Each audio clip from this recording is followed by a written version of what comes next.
NBA star Lamar Odom was a tabloid fixture during his marriage to reality star Khloe Kardashian. Those headlines took a grim turn when Odom OD'd at a Nevada brothel. He nearly died. In a world exclusive, Lamar sat down with me to discuss his struggle with celebrity, addiction, and recovery. Here's a reminder. Lamar Odom shot like a meteor from Queens to the NBA. The high school All-American played 1 year of college hoops before he became a first-round draft pick by the LA Clippers. He was just 19 years old. Lamar would win a bronze medal in the 2004 Olympics, 2 championships with the LA Lakers, and the NBA's prestigious 6th Man of the Year award. He was a star on the court, and his marriage to Khloe Kardashian in 2009 made him a star off the court. He was a regular on the hit show Keeping Up with the Kardashians, and the couple even scored a spin-off show, Khloe and Lamar, in 2011. On the outside, Lamar Odom's life looked like a vision board. Young, rich, famous, talented, with a beautiful family. But below the surface, Lamar was trapped in the tragedy of his past. At 12 years old, Lamar lost his mother suddenly to colon cancer. In 2003, Lamar's grandmother who raised him also passed away. And 3 years later, to the day, Lamar lost his 6-month-old son, Jaden, to sudden infant death syndrome. The losses were more than Lamar could bear. Allegations of drug abuse plagued the basketball star in a misguided attempt to heal the wounds of his past. And to top it all off, more bad news for Lamar Odom. Khloe Kardashian has filed for divorce. Khloe says she's gonna go forward with the divorce. Are you okay with that? Everything is under discussion.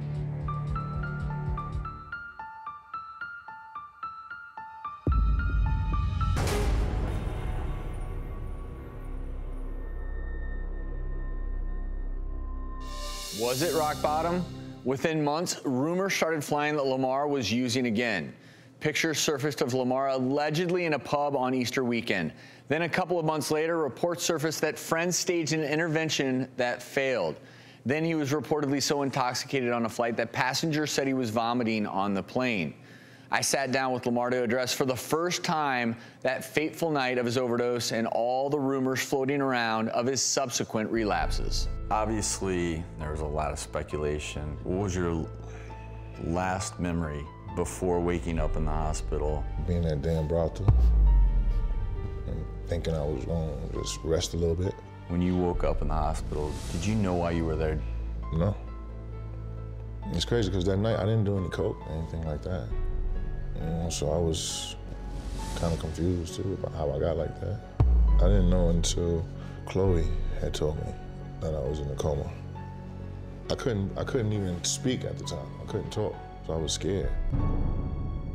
I will openly admit to you that I was, as an ER doc, I was scared to death for your life. It was hard to think to what could have possibly happened to have put him in that place. Because I wasn't in a good place mentally before that incident happened.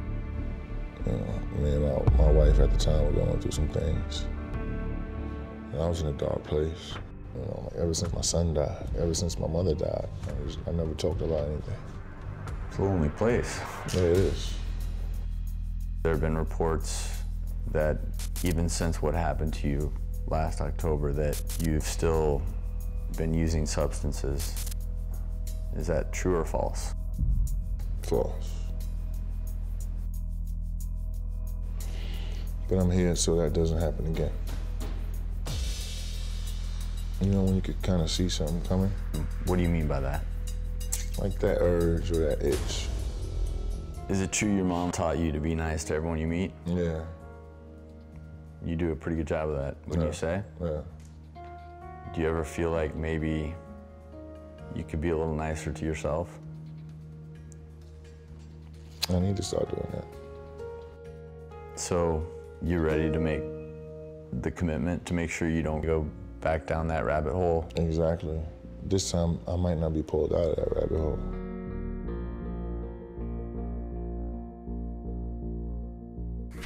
You ready to do this? Let's do it. All right. All right. All righty. All right, my man. All right, brother. Good luck to you. Thanks. Look forward to talking to you when you're done. Yep.